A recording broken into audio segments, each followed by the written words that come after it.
By the time I get on the air, I feel like I've been up for 4 hours.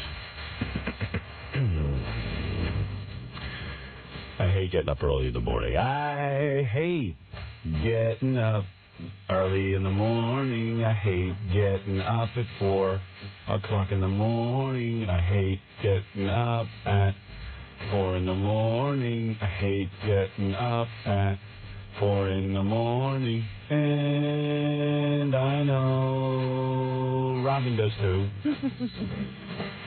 What about me? Yeah. Good morning, everybody. Blah, blah, blah, blah, blah, blah, blah, blah, blah, blah, blah, blah. Okay, goodbye. Done. Done. Blah, blah, blah, blah, blah, blah, blah, blah. All right, don't worry about it. I'll get it together. I'm just in one of those moods, you know. 24-hour-a-day mood. Had a long day yesterday. Do you ever have those days where not only do you have a long day, then you try to go to sleep and you can't? Yeah, well, I don't know. Well, I masturbate, so you've got your problem. I got mine. Yeah, I had a good session last night. Did you? Oh, yeah.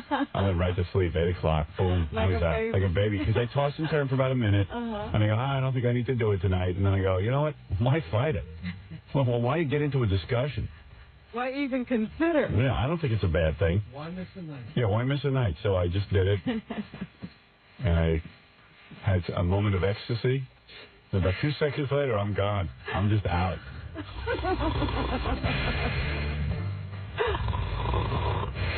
Is that in the movie? Oh, yeah. Is that in the movie? It's in the movie every 5 minutes. Those are all the scenes. They're between me and me. It's a pathetic movie. Is that in the movie? Of course.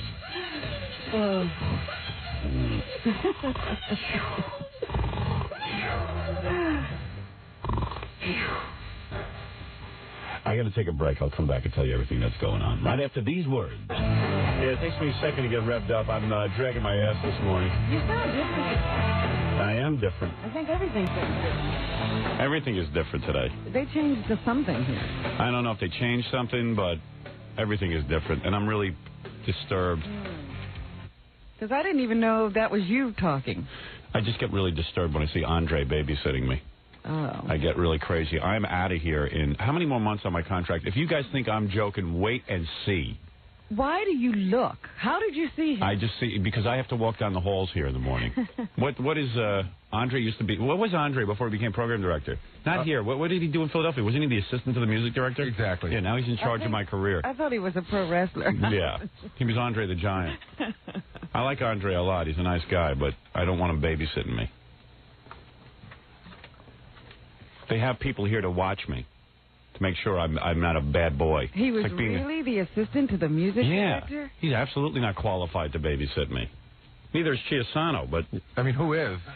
No one. God, maybe. Yeah, maybe God can sit in judgment of me, if he's out there. That's who's judging O.J., so why shouldn't God? I think Andre ran a Blimpies before... Ran it. He was a counter boy. They just made this guy Andre our new program director. And I like Andre a lot. I don't care who the program director is. I don't even think we need a program director, quite frankly. Has he ever said anything to you? Who, Andre? Yeah, Andre's a nice guy. Yeah, we talk about computers sometimes. Yeah, I've never even had a conversation with him. Yeah, but it's fun. That's the kind of guy you want as the program. Andre knows he's not in charge of this show. And he's not a pain in the ass, and he doesn't try to assert himself. He asserts himself with his stupid music. That's his job. With the 300 records. Sits there and he shuffles them up in an order, and he puts them on the radio. Okay, you know what? We're going to play Leonard Skinner before Zeppelin today instead of Zeppelin and then Leonard Skinner. I got an innovation. I got something new that's going to go nuts. It's going to drive the industry crazy. My father taught me when I was a young kid that program director was the stupidest job in radio. It really is an awful job. I understand they couldn't get anyone to take the job. They were looking, I thought, hey, New York job. And where is Andre? Let me introduce Andre. Yeah, because, now he's in charge of hiring and firing staff, not this staff. But. Yeah, good. Where is Andre? Andre's a nice guy. Come in here, Andre. I wonder what plans he has. Who, Andre? Yeah, let's find out what plans Andre has for this radio station. He's probably been sitting there waiting, chomping at the bit. Where is Andre? Here's Andre. Andre, congratulations. Watch that your head on that camera.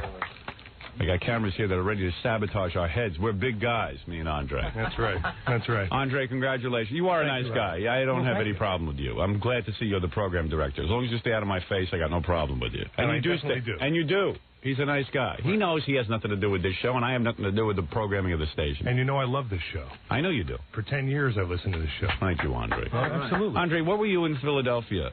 Not assistant to the music director. I was music director. Oh, you were the music director. Right. He picked records. Yeah. So what do we have? Like a couple of program So what are you gonna do now that you're the program director of K-Rock? What are you gonna do? I'm gonna make it a great classic rock station. It already is, but I just want to make it better. How are you gonna do that?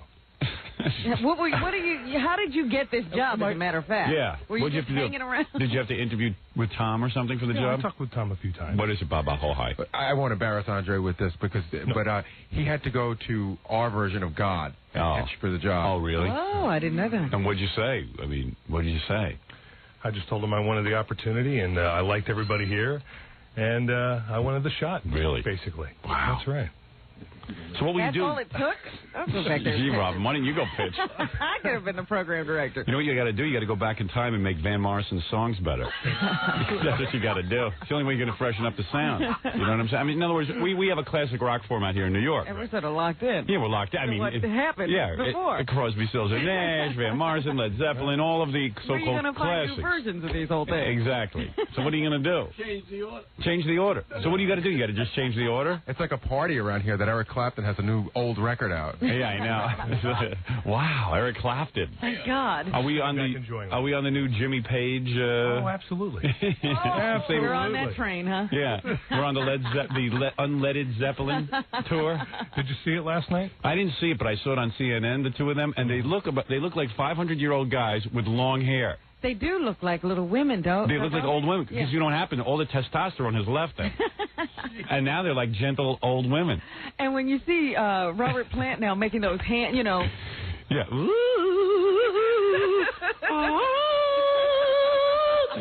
What is he, the South Pacific? They put a sarong on him. Yeah, he needs a hula skirt. Yeah. But isn't the music basically great, though? I mean, all these years, you sing along to it, you grew up listening. Can I be honest with you? Please. When I was a kid and I used to listen to Led Zeppelin, I really thought I was onto something, like I was learning something. And now when I watch them as old men singing it, I go, what a jackass I was. Those guys had no clue.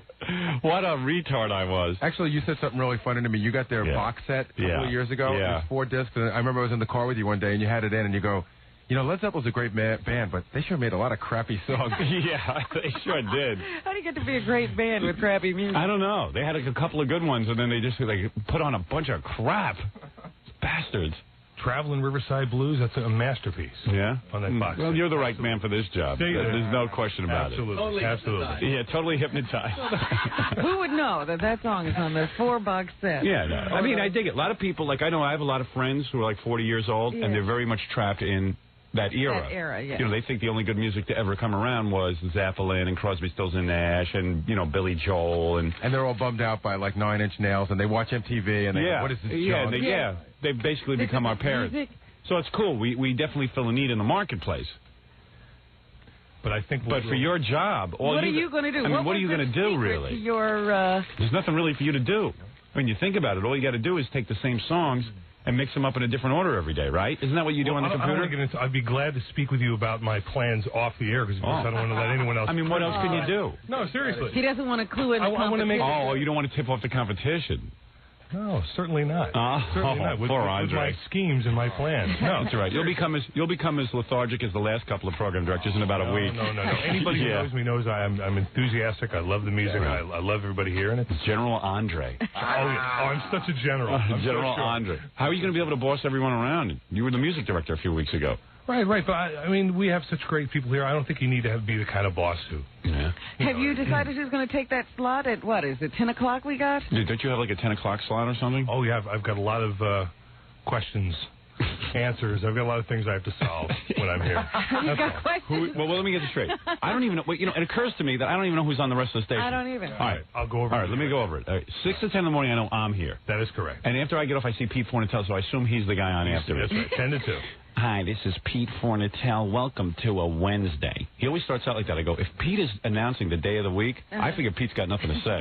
You know, I mean, he's got 4 hours of time to fill. Into the music. Yeah.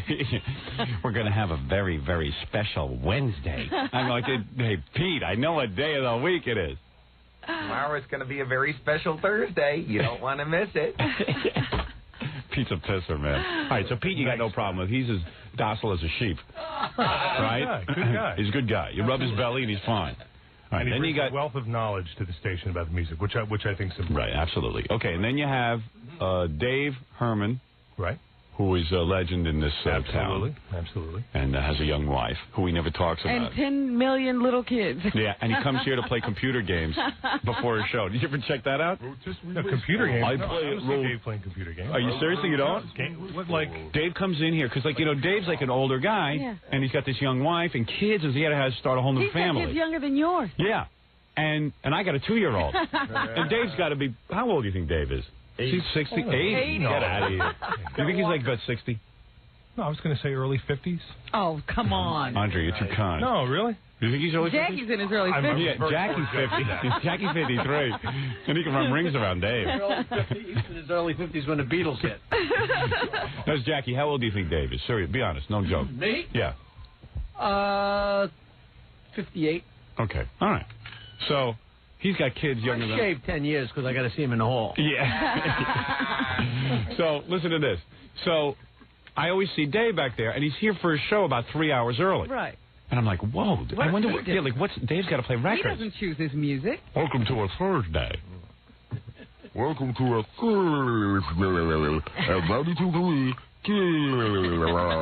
Yeah. So I.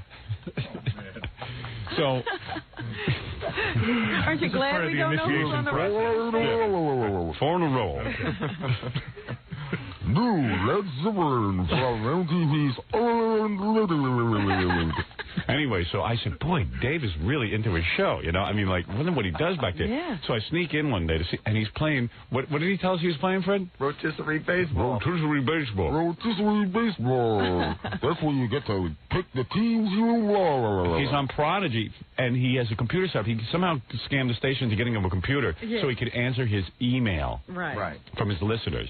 Like, that's so important. But he's playing, you know he plays rotisserie baseball back there. Oh, yes, that I know. And you know- there's a whole league. Right, you know who's in the league now? Yeah, Scott the engineer. Richie, the chief engineer. And they all play. I've walked in on Richie. The station's Timmy, just doing fine, Yeah, and I mean, nothing needs to be done. Nothing.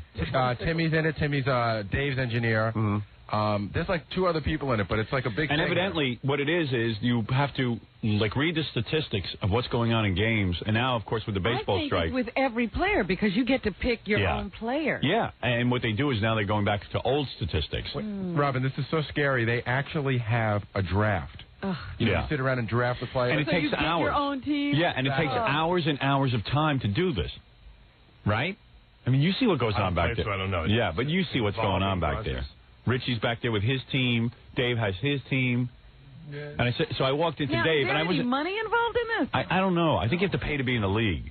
Yeah, but they all got in for free. Oh, did they? Yeah. How'd So they do they're that? doing this for no good Because reason. they're friends with the people of Prodigy. Did you get in for free? Yeah. Oh, you did? Well, I think Dave Herman was the first one. He was the pioneer.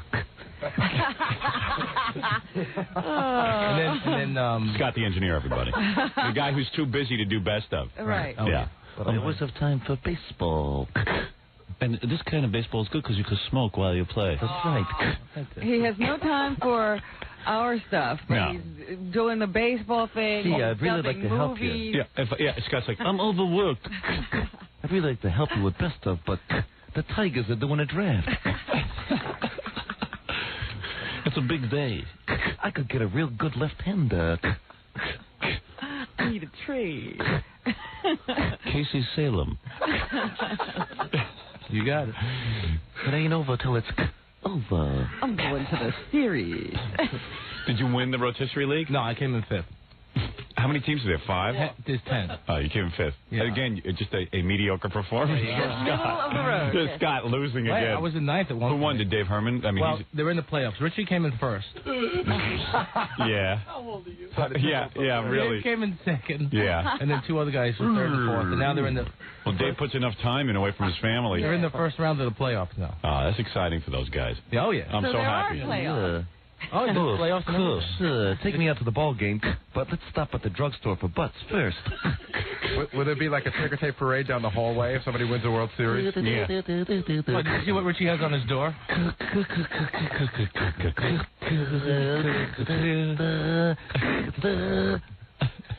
What does Richie have on his door? He won first place, so his team is the bums. Yeah, he should be proud of himself. Every time I walk in there, and he's supposed to be engineering and working on the engineering, he's in there with rotisserie baseball on his computer, and I think he's on there like working or something, doing something. Desk, It's quite a game. How come the big owner doesn't get mad at those But guys? here's so many. This is like Atlantic City. But why does the big owner always catch me every time I have my feet up on the desk, and the big owner never catches those guys playing rotisserie baseball? They're smart. They must have special screens they can hit. Yeah. When so the big owner something that looks like work comes. Well, I caught Dave. Big owner coming down the hall. Let's look busy. So I caught Dave. This is grown men sitting at a computer at a radio station. Yeah, but you know that these guys don't really have any need for a computer. Yeah, what does Richie need to be sitting at a computer for? Yeah, and certainly what is Dave Herman? Dave Herman does a disc jockey show. What does he need to be at a computer preparing for? Waving a pennant. Yeah, waving a pennant. And Tom Gismondo. Oh, him too. Yeah, he's in the league as well. Yeah, no wonder no one can get their paycheck. Listen to that crap. I got Wade Boggs' paycheck last week. There you go.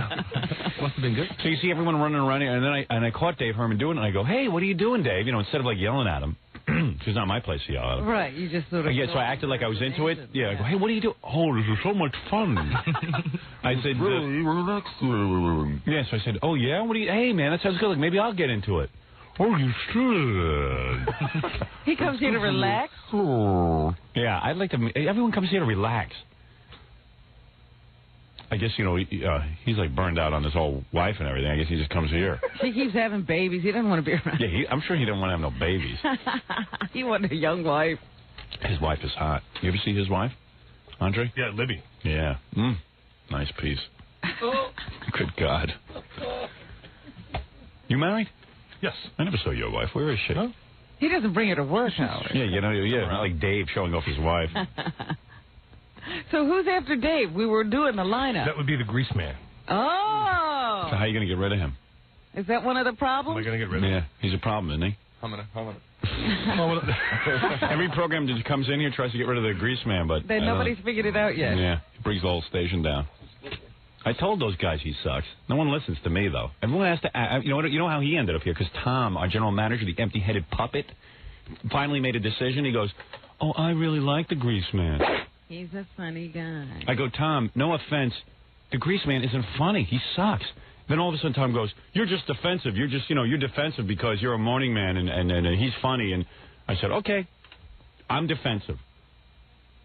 Go ahead, put him on. Let's see what happens. And I haven't said anything bad about the guy. I really haven't. Not until today. Tom's like Forrest Gump. You got your hands full, Andre. That's why a lot of people, no offense, a lot of people interviewed for that program director job. No one took it. You're the only one willing to take it. I don't see what's so bad. I think it's great. I think it's a great place. Yeah, but anything on Blue Sky? But if Grease Man drags you down, it's going to reflect badly on you. Well, what were our ratings the night beforehand, before the Grease Man? Better. Yeah. Did you check it out? I seem to remember comparable ratings. Oh, okay. As I recall. All right. Sorry. So. Well, good luck. You have a bad memory. Absolutely. Yeah, you have bad memory. I have some research to do, You do have some research to do. I don't know. People didn't want the job, though, man. You're the only one. That must tell you something. People sat in on those interviews and cursed at Tom. Did you hear what went on in there? They didn't People walked out. I can't work with him. Now Tom's so embarrassed that he made a bad decision, he won't get rid of the Grease Man. Jerks. And it just proves I was right again. And then after the Grease Man. Well, right now we have Maria Molino filling in with Cope, who's back.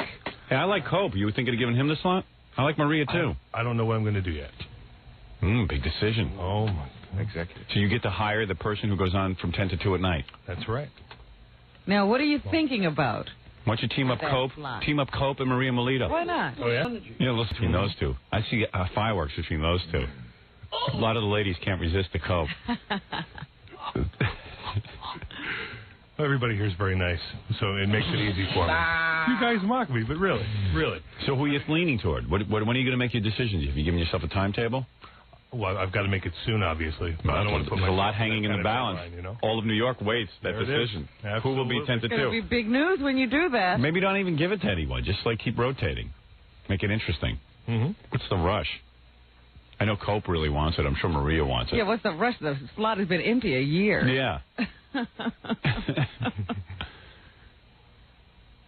They shouldn't have fired Meg. Try and get her back. She's good. Fire Meg. They didn't? No, she quit. Oh, she quit. Well, they shouldn't let her quit. Maybe they'll bring back Jimmy Fink. There's lots of people. No, Jimmy's here, too, you know. Oh, he is? Well, I'll go down everybody else on the station. Who else is on the station? Well, you know Allison, of course. Allison Steele, of course. Right. The legendary. Absolutely. We have Jimmy Fink on the weekend. Dia Stein. Well, Dia got a job here? Dia's been here a while, yes. Dia married? I don't know. I think she wants me.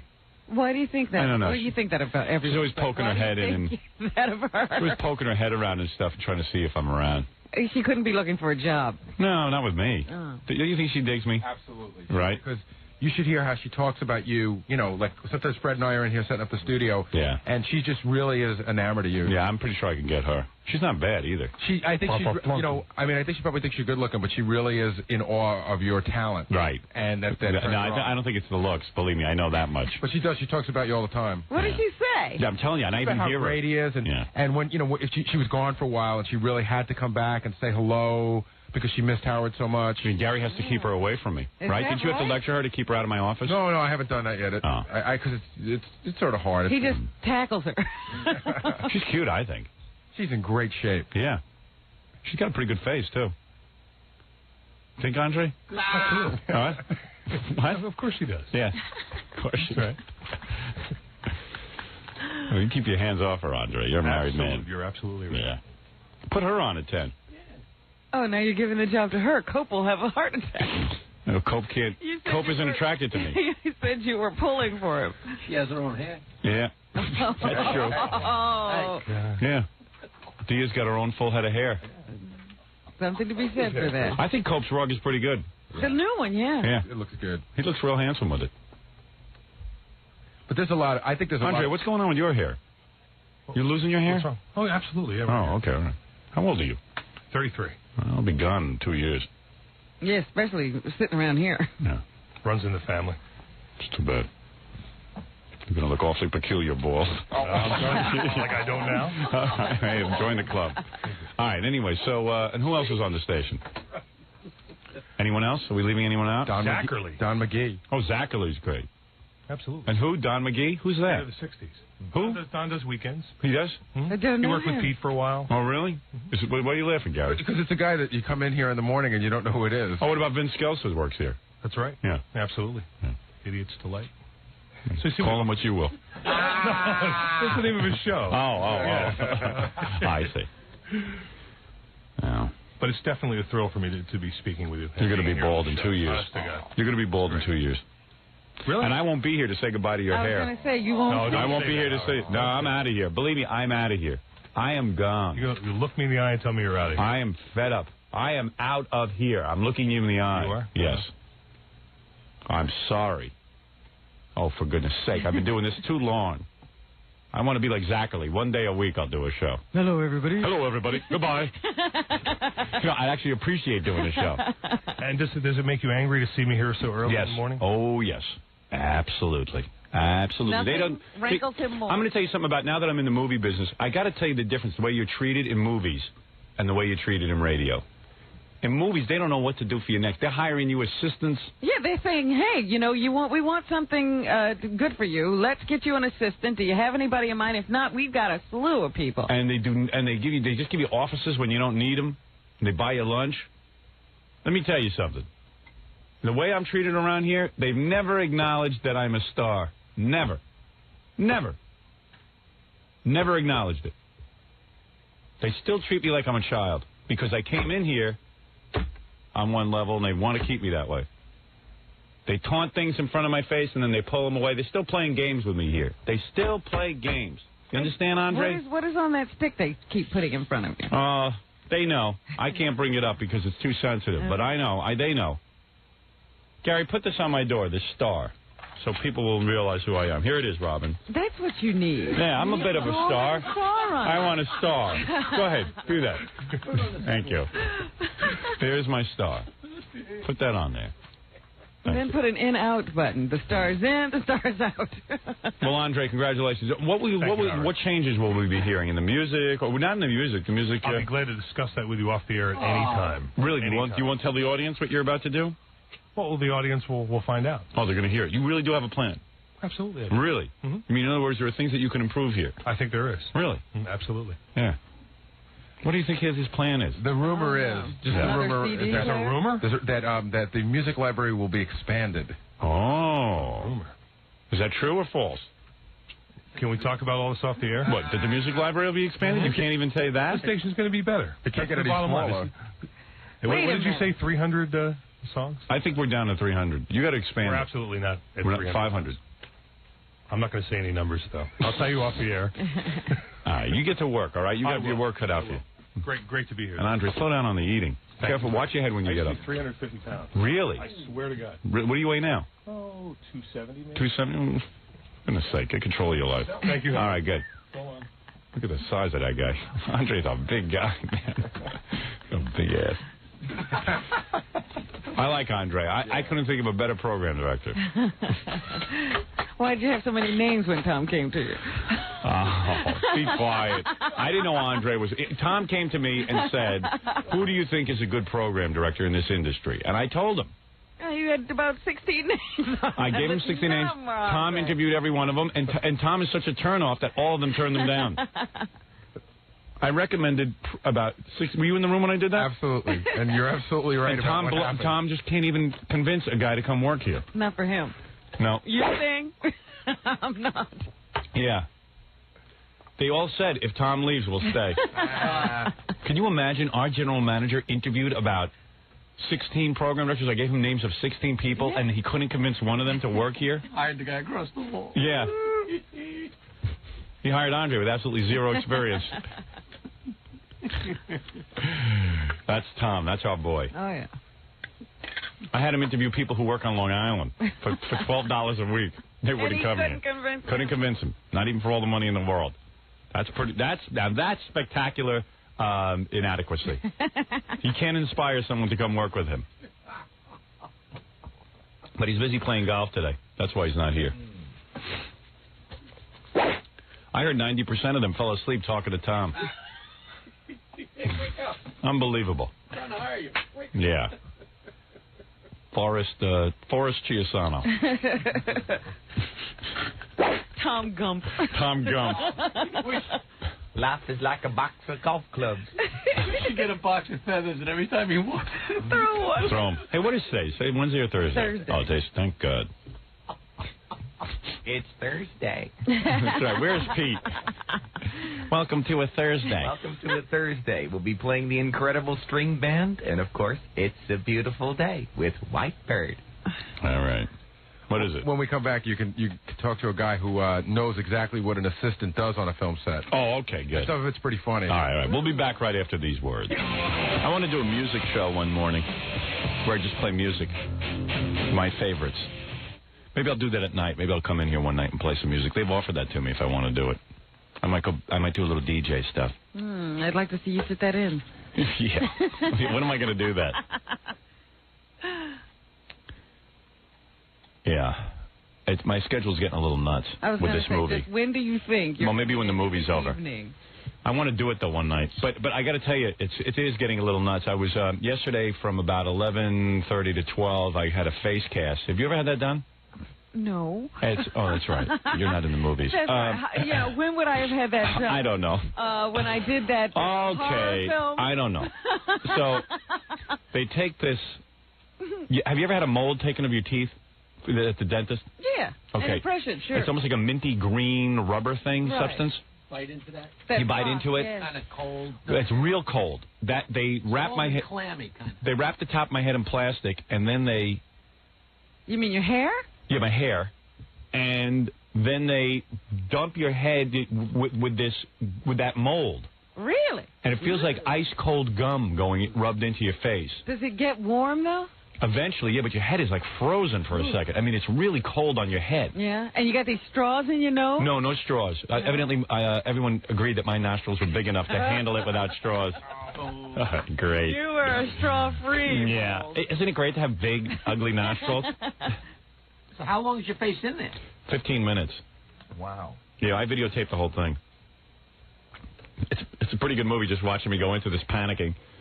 And I think I handled it pretty well. Now, when they take it off, how do they do that? I'll tell you. What they do is they tell you to crinkle your face because it hardens. Oh, and when you start to crinkle your face, you feel it pop off your face. Oh, yeah? And then they just pull it off. Oh.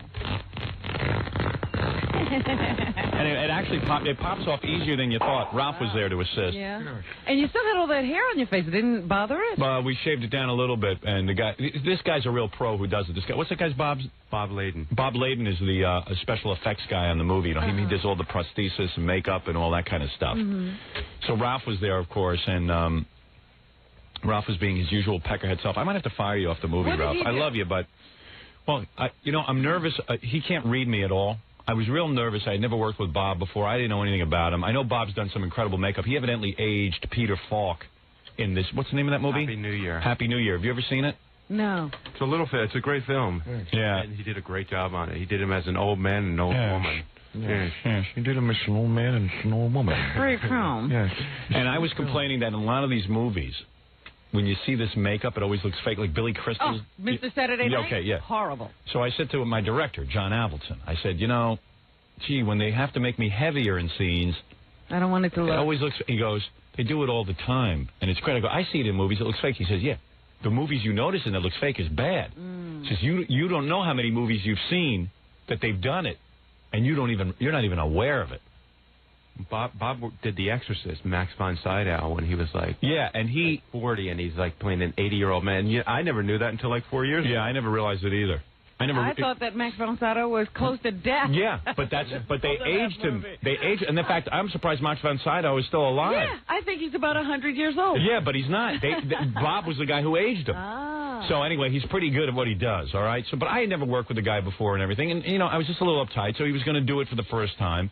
So Ralph goes, Howard, I need ear casts. No, and this guy Bob is the expert, and he doesn't need any ear cast. Ralph wanted them to jam stuff into my ear. Yeah. No. So I start getting nervous because I don't know what kind of stuff they're putting. I feel like they're going to pour stuff into my ear, and I really don't feel like having a hassle. I have to write the script, and I don't really want to be bothered. So I go, Ralph, not today. I'm not up for it. I think you really should do it today. I said, Ralph, I'm going to say it one more time. No ear cast today. Uh-huh. And the guy keeps going with it. Like a retard. I really want to say I think you should do it. I think you should do an ear cast. Ralph, now, if the guy wanted to say something to me, say it in private. Once I say no, leave it alone. Leave it alone, man. Leave it alone. Learn to leave it alone. I don't want to explain in front of Avildsen and everyone else, and Bob, why I'm feeling a little odd. I'm feeling odd. Just listen to what I say. Well, can't you trust me? And if I no, Ralph, go into your ear, Ralph, it had nothing to do with that. I want it to get done. I have to write a script. Yeah, I need it. Wasn't going to take any extra time. Ralph. No, you're still doing it. You're doing it still. You don't see yourself. No, you don't see yourself. You don't trust me. When Ralph, I say I need Ralph, this for something, Ralph, you don't trust. You don't listen. Ralph. Howard. Ralph, he's a pit bull. He doesn't get it. He's like the good dog with the rag. This is what I put up with all day. No. This is why. Ralph, how am I going to have you on a movie set annoying me? Seriously, you think it's going to be a volatile time for me? Do you think it's going to be a time of some insecurity and having a lot of deep thought? You're going to have to get in and out of my life on those days. Sure. You're going to be able to do it? Yeah. And when you hear me say, I'm not doing an ear cast today, you got to accept it. That's not the... Can I explain something? Here we go again. That Barry is going to nag you and nag you. Howard, meanwhile, the big picture, Jackie, is this guy Bob is now in charge of all makeup, and I'm having Ralph there as a consultant. But isn't this the process that he wanted to do to you for so long at Channel 9? Yes. Somebody's getting to do it? Yes. So he wants to Yeah. No, I did it once. He wants to get in. He wants to get in on it. That's not the point. He has to now prove he needs ears. This guy Bob, who has done makeup on every big movie, done The Exorcist, he says I don't need ears. Excuse me. Ralph needs ears. Excuse me. Ralph needs ears. I don't even want Ralph making anything for the movie. I want Ralph to be there to consult when I need it. Well, I am everything. No, Ralph, and that's what I need the ears for. Why don't you when trust I me when I say no ears? It's no ears. Well, what if Bob said, yeah, I need the ears? Then it would be done. Why? Because Why don't you Bob trust me when I say I is need the it? man. Why don't you trust me when I say I need it? Because I don't want to hear about trust me. That's if ridiculous. Bob needed ears, he would have said to us yesterday. He wouldn't even ask. He would have done ears. What I'm trying the to... reason Bob brought it up was because he felt it was unnecessary. No.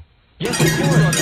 You're the only one who... I didn't bring anything up to Bob. Bob said to me, how would I know about ears? Bob says to me, do you want me to do your ears today? I said, do you have to do it? He goes, no, Ralph wants it. I don't need any ears. I said, no ears, Bob. I don't need ears. But can I explain something?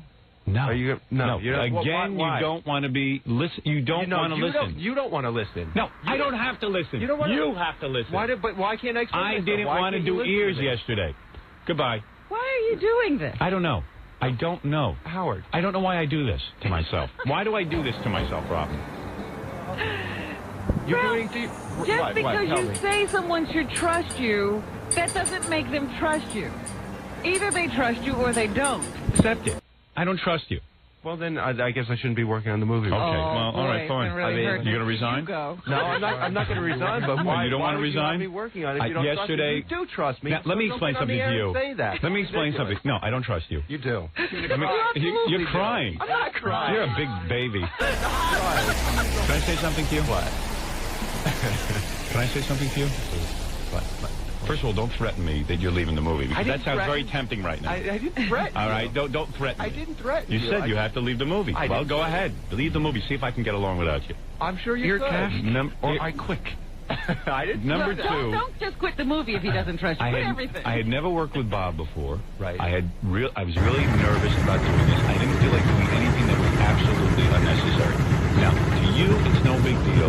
To me, it is. I'm at a different point in my life than you are. Sure. You have nothing to live for. I have things to live for. Well, that's not true. But yeah. What do you have to live for? Your big screen TV? That's His right. I got it. Yeah. Okay. Big screen so TV the point is, I was not comfortable yesterday. Accept it. That sometimes you got to back off. And when I get more comfortable with Bob and I get more comfortable with the situation, there might be an opportunity for earcast if it's explained to me properly ahead of time. Understand? Mm-hmm. All right, now leave. But now, don't leave. No. He always has to have the last word. He is going to be like this every moment. Because this is I'm going to have him fired from the movie. Robin, be quiet. Yeah, she's right. You don't see yourself. You've got to back off. You got to get your work done and get out. I don't want you hanging around my trailer. I don't want all that. You better act professionally on this movie. Do you hear what I'm saying? Yes.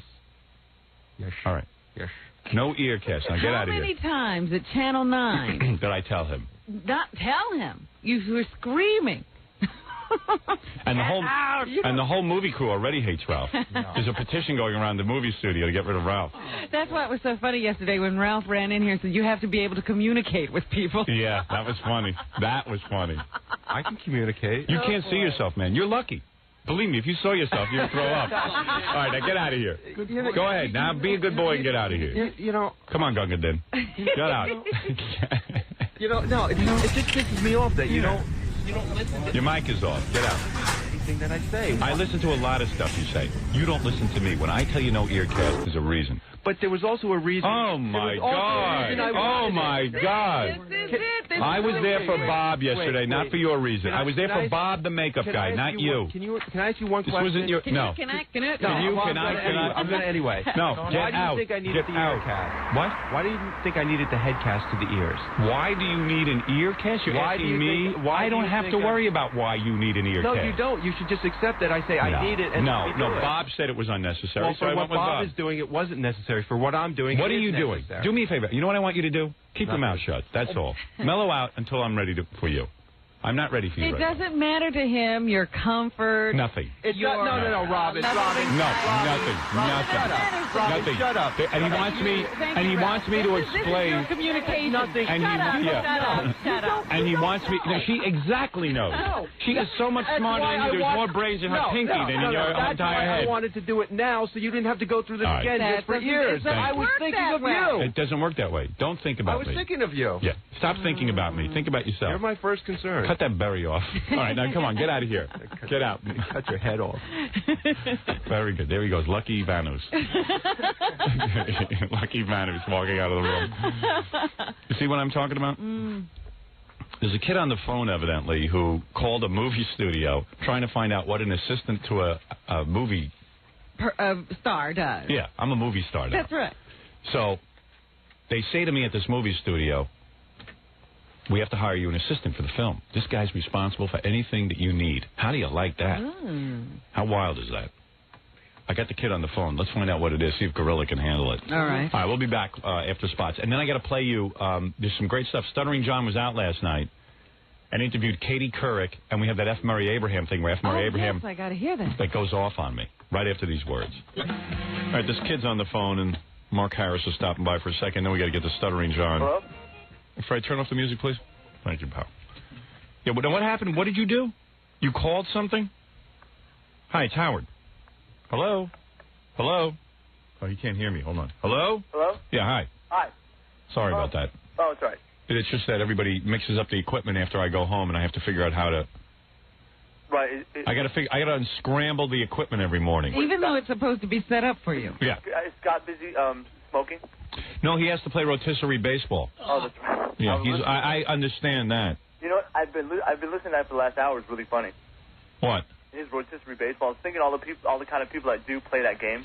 Yeah. It's really funny. Yeah, that's when you know you have way too much free time. I know. Scott's busy with Scott lives his life on that computer. He has rotisserie baseball. He swears he has no free time. I know. And then he plays on Prodigy. He calls into the chat rooms and pretends he's a lesbian. Oh, stop it! Does he really? Yeah. He gets a phony name and he goes into the chat rooms on Prodigy.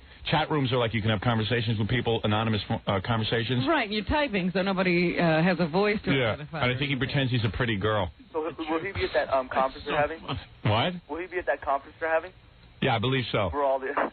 Yeah, I think so. Oh man, that'll be fun. Well, so he's pretty busy, so he can't really set up my equipment. That's what he's busy with, all this ridiculous stuff. I'm pretending I'm a lesbian. And taking tests about how old he is, how old his lungs are. Yeah, well, he does that against his wishes. Hey, anyway, so tell me something. You heard me say, here, just to fill you in if you didn't hear the show yesterday. So one of the cool perks you get when you work on a movie, they have to, like the other day they said to me, who do you want as your stand-in? I went, stand-in? I have a stand-in? And they said, I said, what do you mean? I'm successful. They get a guy who stands it, like when I'm not, like... When they're setting up a scene and they don't really need you, I was like, there's a guy who stands where you're supposed to stand. I said, you mean you guys aren't going to jerk me around and make me stand in? They go, no, of course not. You're a big star. When you walk in, everything should be a yeah. Oh. Right, you think Joey Ramone. Yeah, I might hire Joey. Has Joey heard? Yeah, I'm sure he'll be thrilled. Actually, I think Joey would do it. But I don't know. I said, I don't know. I mean, get a big guy to do it and stand there with a stupid wig or something. So that's going to be the biggest problem in this movie, what to do with my hair. Because, my hair gets in the way of everything. Right. You can hardly see my face. So, can you imagine a whole movie, like a Cousin It movie? You don't even see my face? I'm thinking I'm so tall, they'll just have to, all you'll see me is from the neck down. You won't ever see my head. See the middle of you. Yeah, it works for Flash. Guns N' Roses. So anyway, you really know how to... You're blending right in. Yeah. Not distracting at all. So, one of the other cool things is you get an assistant. They said to me, who do you want as your assistant? Do you have any preference? And I said, well, what do you mean assistant? Like, what's he got to do? I said, what do you mean assistant? So they said, well, this person is responsible. Now, when you say responsible, I mean heads roll. Like if my food isn't there, or like if, can you believe this? Or if your robe isn't on, yeah, right. Your nude scene. Yeah, if my robe isn't there, if I am uncomfortable, if I need to have my schedule coordinated. But I mean, I'm only imagining what an assistant does. So I said to the guy, well, you know, I got some interns, but I don't want to give them up as interns, but it's a paying job, and maybe they'd like it. I was thinking of Gorilla, Gunga Din Jr., because he gets my water and he gets my apple every morning, and he's real good at it. I mean, he's good at serving. Bears your lunch? Yeah, bears my lunch. So I wanted to recommend him to get him a paying job, but... You don't know if he can do this. I don't know. So I went to them yesterday. I said, would you submit Gorilla's name, interview him? Also, and they have about 10 other people who do this profession. Yeah, because there's a resume here today from a woman who has been a personal assistant, and she's worked in the entertainment industry. Yeah, like she probably really knows how to get it done. Now, she never worked on a movie set, I don't think. Yeah. But she was like a personal assistant to Mariah Carey. See, that's cool. She'll know how to. She'll know what I want. Right. See, I'm so embarrassed to ask people to get stuff for me because I don't even know what's proper. But evidently, these people are like they think of stuff to do. See, I don't think Gorilla can think of stuff to do. Like, what does she do for Mariah Carey? Let me see. She said she provided efficient scheduling of all daily activities and appointments, and personally accompanied the artist to all recording sessions, video and photo shoots, international and domestic travel locations, and award ceremonies. Yeah, but what'd she do? Established a positive rapport with music industry professionals, so she was the go-between for everybody that Mariah had to deal with. She also she was with the housekeeping staff, everybody. I mean, everybody. From the top of the business to the bottom. She was involved with everybody. I think Grillo would do anything I ask of him. You know, like Grillo would pick my nose, but I'd have to think of it. You know what I mean? I have to say, Grillo, pick my nose. I need a guy who will pick my nose without me thinking of it. She prepared special arrangements. Grillo, I need my nose picked right now. No problem, Wolf. You see what I mean? She has done this for Mariah Carey. She prepared special arrangements to various retailers and restaurants to correlate food and fashion requirements. Yeah, I need that. Performed a variety of personal errands, including taking care of all shopping matters and managing corporate petty cash and credit cards. Whoa. I'm good at money handling. Really? Yeah, believe me, I've worked on a budget of nothing, and I've been able to survive. You know what I'm saying? I'm very good with money. My parents, my parents brought me up. No, but I don't want a guy who's handled a budget of nothing. But I might give you several $100s. And I know. That's right. You might freak out. I know how to handle money. My parents brought me up that way. They did? Yeah. Money. You can't even say it, let alone handle it. My parents brought me up to handle money. See what I mean, though? She knows already how to handle money. Like, you won't even think to handle my money. I figured that they'd have to probably give me some type of budget, so I don't have to keep dipping, you know, and I go and get your food with, you know, with the money, and you keep the receipts, and you keep track of all this. No, I'm not going to keep the receipts. You keep the receipts. That's what I meant. Oh, is that what you meant? Yeah, of course. You know. But so far, all he can do is food, Howard. I know. He's a waiter. You got to handle things. Yes. So you don't know what. Well, you think I'm asking for it? I don't think. I think it'd be great, though. No, Jackie, be honest. He's not right. You would be thoroughly entertained. And but I can't be entertained. And then he'd have to go find somebody who could do the job. Seriousness, you know how you get humored by a lot of stuff by these guys? I get pissed off. I don't have the same sense of humor as you. You think it'd get old? Jackie could sit there. Yeah, Jackie could sit there and laugh at Grillo trying to figure out what to do. I would be out of my mind. Because it's not a constant diet. I see him come in here and it's entertaining, but if every time you turn around and needed something, maybe you'd get less money. Yeah, but the thing is, sometimes I don't even know what I need until it happens. And you don't think you can think in advance?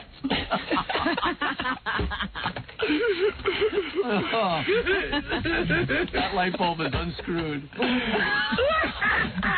Do you think he can think in advance? Like, this girl sounds like she thinks in advance. Yeah, she's out there. She's an advanced Like, you see, she would come up to you and go, listen. Here's what you're doing. Here's what you're doing. I already got your money. And I'm going to pay for this with your credit card. She don't even tell you she's paying it with your credit card. Don't I always think in advance? Do you need your food? Do you need your water? I'm always thinking of what you're going to need. It's always food. Maybe there's more to this job than food. But I don't even eat that much. But food is part of it. You know what I'm saying? If that's my job to think ahead about what your day is going to be like and think that maybe at 6 o'clock you're going to need something, you know, pertinent to what's going on, then... Whoa. Pertinent to what? He's like a lawyer. Well, is that pertinent to what's going on? I think if it's later on in the day and it's pertinent to possibly what you must be going on, of course you know. It would be my job to think ahead. It would be? But you think you can do that? Do you think you can think ahead? Yes, I think I'm hearing something now. It hasn't been his job before to think ahead. Exactly. Now that it would be his job, he would think ahead. You should definitely If you hire me, I would think. No, but he doesn't even think for himself. You should give him a shot, but I would absolutely have somebody waiting in the wings just to fire him. Exactly. Honestly, that's what I would say. If you don't think I do But you see, maybe my life could be a lot easier if I got someone who's done this already. You understand what I'm saying? I'm not See, guessing. if he knew what the job was, Gorilla, he'd be better able to give you the job. Like, did you call anyone to find out what the job I did. is? Scott Einziger from E! had me call one of his friends who was an assistant to a director. All right, now what did he find out? He told me it's basically my job is to try to make your life a lot easier. All right, now how do you do that? Now, it could be it's different. Well, for him it was a director, so you know if the guy was on the set. Get off my He was on All right, now what did he have to do? Basically, it ranged from watering the guy's plants at his house to maybe picking up his relatives at the airport to being on set Look with at the him. job he's fighting for. Hey, but it's a job. I know. All right, take it easy. Go on, tell us about Yeah. All right, so we had to water the plants. The more I go on, the less What? it seems to be like important. What? Never mind. The more I go on, the less I keep telling you, and it's just like you're laughing, and it's not helping. I'm sorry. All right, let me keep it straight, baby. This is funny. Don't laugh at poor Gorilla. All right, I'm sorry. All right, Gorilla, that's not fair. And just basically, if you drop something, I got to make sure I pick it up, exactly. It's just basically following you around and making sure everything's taken care of for you. You can lay it on your shirt, I pick it off. Exactly. All right. Okay. That's as much as you found out? Yeah, that's all you found out. See what I mean? Like, this girl sounds like she Right. thinks of things. I see. But let me ask this kid. Now, what happened? You called somewhere? Well, what I did, I was an extra on movies around here. Yeah. Not many. I'm not trying to be a big, movie star. Can you get closer to your telephone? I can barely hear you. Oh. I'm not trying to be a big star or anything, but, I've done some extra work in movies, so I've had time. All right, so tell me what you did. All right, so what I did was I called some talent agencies, and I got a list. I compiled a list of what they told me assistants do. All right. And I can make his job sound even less important, to tell you the truth. Well, just tell us what an assistant does. All right. They get cigarettes if you smoke. They call your agent if you need something from your agent. If you think your hair is not in place, your makeup, they fetch the makeup person. Do you think you could call my agent and have an intelligent conversation with him? Yes. You do? Yeah, I do. See, I didn't even know they could call my agent, these assistants. But do you hear what this woman said? Like I said, she worked with, top executives at record companies, the directors of the video, to the housekeeping staff. Mm-hmm. Wow. Gorilla, that sounds like you're in way over your head. I got to get a housekeeping staff. It sounds to me, Howard, like if you were going to make a personal appearance, this woman would have plotted out the whole course so that when she got her hands on you, right. You get into the car, and she knows where you're supposed to have the car, how you get into the building. You got to really think ahead. You got to really You also think have to take Gorilla, you're not going to last a day. And stuff like that. What is that? You have to also consider like traffic and how long it's going to take to get there, what time of day. And you got to talk to Ronnie and everything. Yeah. Ronnie don't even like you. Ronnie likes me. Somebody's on. So that when you wound up in the seat where you were supposed to be, all you did was get into the car and go. You didn't have to think about anything. All right. It was all handled. All right, Gorilla, good luck. I got him an interview over there. Get in there and pitch. I will. When's your interview? I got to call Howard's assistant today and get the number for the guy and call him. Yeah. I see. Okay. All right, very good, Gorilla. I'm pulling for you. Thanks This is your job if you earn it. Very good. Doesn't sound real complicated. Yeah, but you know what it is? Things come up. That's the problem. You got to be able to. Like all of a sudden I'm walking somewhere and I go, how come I don't have this? I have no all hassle. Gorilla! And it's like, see what I mean? I'm just nervous with you. I can understand that. Yeah, I don't know if you can. But I'd like a chance to prove myself. All right, good. All right, go ahead. Go prove yourself. All right, thank you for the call. All right, thank you. Gary felt I had to talk to this kid. Gary had that guy on the phone like I was supposed to. Gorilla found out more. Yeah. Let me take a break. Mark Harris is going to stop it real quick, and then I want to get to Stuttering John's interviews. I hear they're really. Can't wait. Katie Couric freaked. Really? Yeah, and F. Murray Abraham freaked out on me. Oh, great. Yeah. We'll be back right after these. Jackie New Rave Joke Page Martling. To order Jackie's comedy CD or cassette, it's $10 plus free shipping and handling. Indian Summer Special, buy two, get one free. Call 1-800-323-KING. King. Friday night, October 21st, Jackie at my father's place in Bayside, Queens. For raunchy jokes and information, call 516-922-WINE. Remember, 922-WINE is not a pay service, so you're in luck. All right. Jackie, give me something free to the people. That's right, pal. You keep laughing. All right. Anyway, yeah, that's right. Okay, so.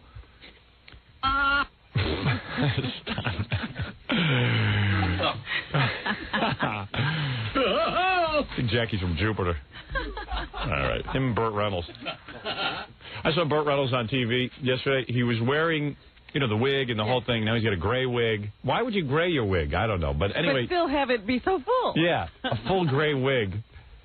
And he's got these big, giant aviator glasses. Don't they seem to sort of gray down, like they get lighter as, you know, what dark, whatever way it goes? Yeah, they're changing color. I wear glasses. Some guys actually like tint half the. The tint is dark on top and it gets lighter on the bottom. Yeah. And they look like Miss Kitty from Gunsmoke. I don't know what he looks like, but he's got these big, giant, powerful aviator glasses, and it covers up most of his face. These giant goggles. Mm-hmm. I mean, and that look went out about 10 years ago. I should know. I had it. Bert doesn't know. Whoa. Bert is out of touch. Does Bert look in the mirror? I mean, Bert looks more and more like an astronaut. Read a magazine, Bert. He's got this big helmet of head, helmet of hair, and then he's got the goggles going over his face. He looks like a big marionette. Here's a picture of Bert. He's holding his divorce papers. There it is for the E-camera.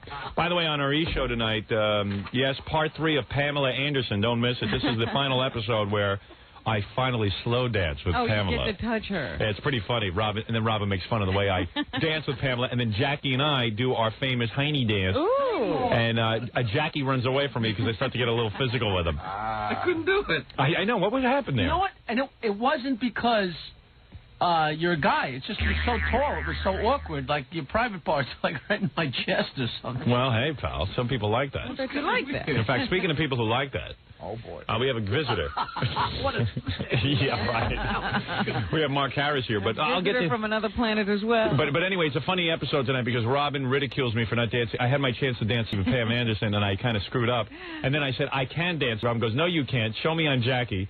And I start to show her on Jackie, and Jackie, I get so physical with him that Jackie can't handle this. But isn't it interesting that you could only get real with Jackie? I'm comfortable with Jackie. I'm sorry, Jackie's very... Yeah, thanks for running away. We could have seen what would have happened. All eyes were on us. So that's out tonight on your E-television. And if you don't get E-television, well, you and me both, we don't get it. I'll tell you something. I think it's a conspiracy at this point. And I'm not sure why. All right, listen, real quick, it's always funny to goof on Mark Harris, who is here. Mark Harris, if you remember, the reason he is now famous is he married a very old woman, Martha Ray. And he's a bit of a character, and he's admitted, I believe, he's getting more and more gay. I think he's well into the gay area. And I don't know how, he came in here straight. I don't know what happened. When he first started coming in here, he tried to act a little bit straight. Well, he kept saying, I am straight. Oh, here he is. Yeah. Wait, here's his song playing.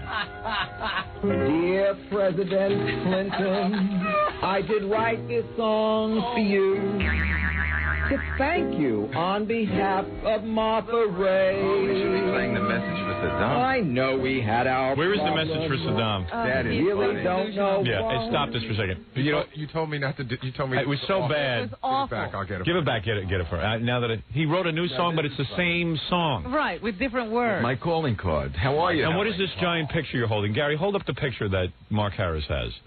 Why is he carrying it? That's not wallet size. Are you carrying a picture of yourself? Oh, you think that's gorgeous? No, actually, my Look at this face. thinks that's gorgeous. Why are you holding a big picture of yourself? Well, I have to bring it over to the club. We're doing the musical that I conceived, Dorian Gray. You conceived the musical? As the musical, right. Where do you do... Let me ask you something. Let me be honest. Conceiving. First of all, let me be honest with you. Every time you're here, you're conceiving. Remember your TV pilot and all these things? Your game show. Not one of these things has been seen. When is it going to dawn on you that you're really not? Your Geraldo show. Wait, let me tell you something. What happened to your Geraldo show that you were going to produce? No, I didn't produce. I pitched a few ideas. And what happened to those ideas? Well, they didn't use them. And what happened to the pilot you were shooting? Which pilot? The game show pilot. Oh, yes. Well, we're using that for something, seriously speaking. Yes, they're lining a cage. No, we are. It's still, wouldn't you be... Still lining a cage with the pilot. No. Well, I'm not going to plug that. Let's just talk about Dorian Gray. What? Did you get your invitation? To what? Dorian Gray. No, what is it? You can see... What was Dorian Gay? Dorian Gay. Right, I knew it. Dorian Gay. Right. Is it called Dorian Gay? Oh, please, yeah. Is it called Dorian Gay? No, that was a let me say something to you. I'm going to say this real quick. Please. When you first came in here and you were trying to convince everyone that you were really Martha Ray's, you were trying to convince everyone that you were Martha Ray's real husband, and then blah, blah, blah. You were going through with the daughter. Martha Ray's daughter was challenging the marriage because you were gay. You said, "Hey, listen, I am not gay." She wasn't challenging because I'm gay. Really? No. Well, I think that had something to do with it. She was suing her mother before we got married. You were a young man. You were a young man who married a wealthy woman who could barely. Love that young. No, you were a young man who married a wealthy woman, yes. older, a very old woman. 33 years. Look, you see old scars from his surgery. Where? All over your neck. Really? Yeah. Shit. Jesus. Well, it's not all healed. It's all lumpy, you mean. What are you hey, doing we're to going to call yourself? Dr. Glick after this. No, we're not going to call Dr. Glick. Now you are so gay. I mean, you are not even trying to act straight. I'm not trying to act anything. The first time you came to see me, Firestein look straight. The first time you came to see me, you told me you were straight. No, did I say yes? Yes. And then you admitted you were bi, and now I believe you're full homo. Well, I'm doing nothing, actually, if you really want to know my sex life. I don't believe that. I don't believe you're doing nothing. Let's put it this way. The last time when you asked me, Robin, you said, well, you're always going to Paris. You're always going to Germany. Yes. Well, what's there? So I just looked. I said, well, let's say a Wiedersehen. I just came back from Paris. We could now say bonjour. Oh. We can. I'm going to throw up. This was the stuff he was. You know how I said he has this little repartee that he goes through during in the breaks. You know, he'll finish one of these wacky songs and then he'll start talking to the audience. He'll say something like that. Everybody looks at each other like, "Do you know what he's talking about?" Do you know that no one knows what you're talking about? Well, you know something. Do you have any clue? No, not really. I mean, really, when you talk, no one knows the paper going over my head. No, we have no idea what you're talking about. I don't either. I am telling you, there are times Mark talks to me, I don't know what he's talking about. I don't even know if the words go together. New Year's Eve, the Washington Shoreham Hotel, New Year's Eve. I'll be playing there. So doing what? No. What do they have? Tennis courts? No, we put a little act there together. It's 4 guys, 4, and a whole lot more. Four, you and 3 other guys. Right. Oh, cool. And 4 guys. 4 guys. And who are these 4 guys? I know. Are they married to Martha Ray, too? One's a comedian, the Bullhorn. You must know him, Jackie, right? Glenn Super? The Bullhorn. Mr. Bullhorn? Long Island, we all know him. Yeah, Mr. Bullhorn. Then we have a young guy that... the Bullhorn. The Bullhorn. Does all these Mark impressions in underwear, and he's going to be... So you're going to be with a guy singing in his underwear? No, we come out individually. But, okay, so this guy comes out in his underpads. Right. And parades around. Okay, yeah, go ahead. Yeah. And then we have this. Mostly men in the audience? I don't know who's ever making it. When you go $45. What do I know? It's a funny show. But is it mostly males who come to see these shows? Well, if not, there's a lot of pretty ones. I don't know. There's a lot of women, guys, everything. There are? Yeah. But I say this is probably appeals to our audience having a guy in his underwear singing.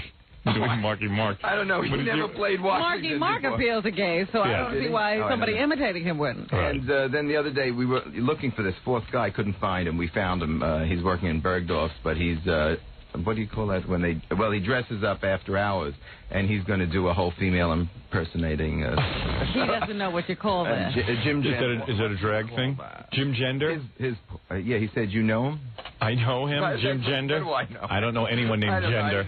Well, anyway, so Jim Gender.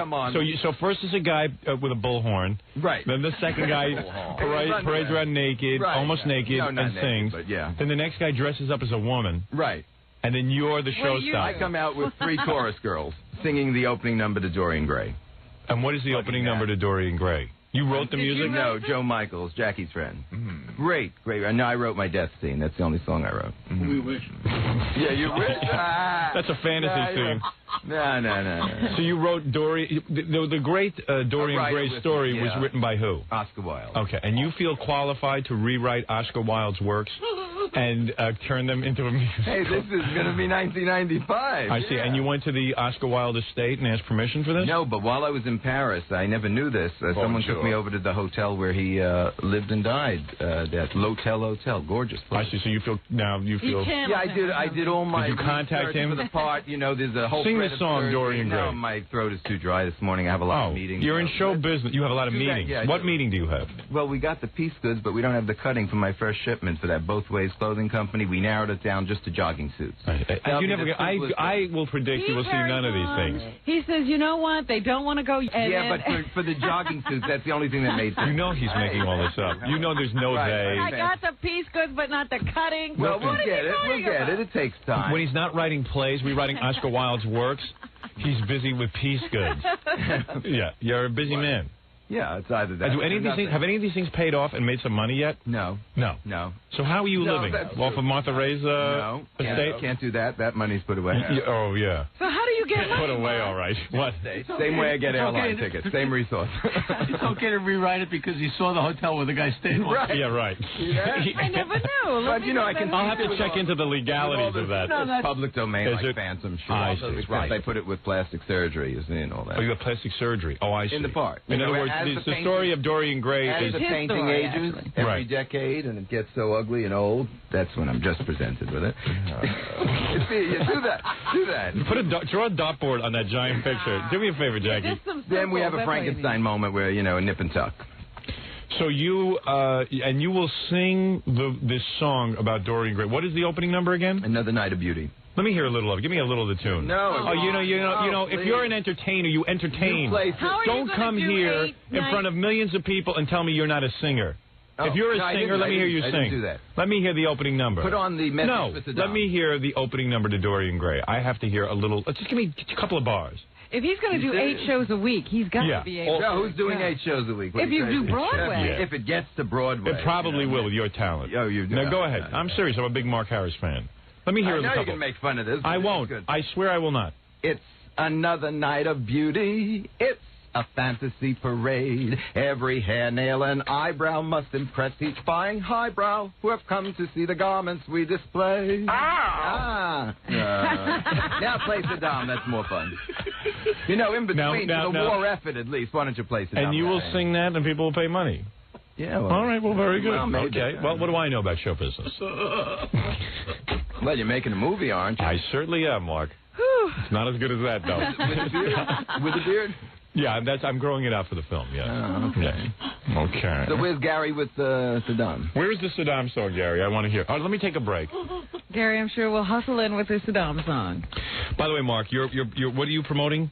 Quickly, because I have so much to get. Well, New Year's Eve, Washington, D.C. You're already This promoting hotel New Year's is gorgeous. You're promoting New Year's Eve early. Oh, yeah. Yes, early, in other words, advance ticket sales. Ticket sales, yeah. The book and it will be you and the 4 guys. 3 guys. 3 guys. And it will be 4 guys, 4, and a whole lot more. Hey, he remembers it. 4 guys, 4. With Mr. Bullhorn. Hey, he's getting a good plug. The bullhorn seems a little out of the whole.